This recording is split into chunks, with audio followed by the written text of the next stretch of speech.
The Court concludes that the circumstances as they now present themselves to it are not such as to require the exercise of its power under Article 41 of the statute to indicate provisional measures. The Court reiterates that unilateral declarations can give rise to legal obligations.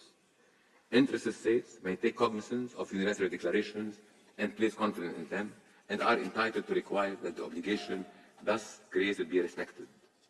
The Court further reiterates that, I quote, once a state has made such a commitment concerning its conduct, its good faith in complying with that commitment is to be resumed. End of quote. These assurances are especially important through the period necessary for Mexico to empty the premises of its embassy in Quito, as well as the private residences of its diplomatic agents.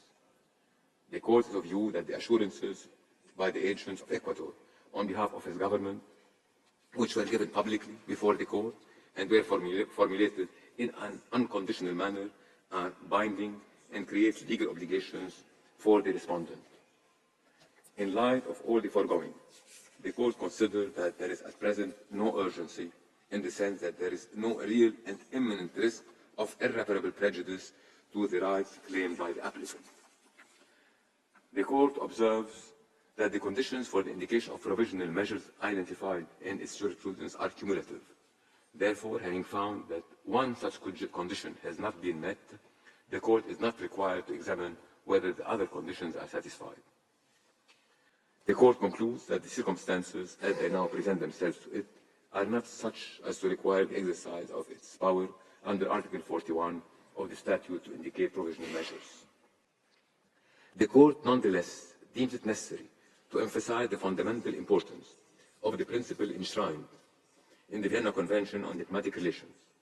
As the Court has previously noted, and I quote, there is no more fundamental prerequisite for the conduct of relations between states than the inviolability of diplomatic envoys and embassies.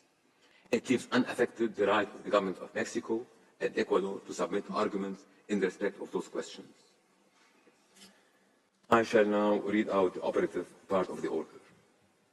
For these reasons, the Court unanimously find that the circumstances as they now present themselves to the Court are not such as to require the exercise of its power under Article 41 of the statute to indicate provisional measures.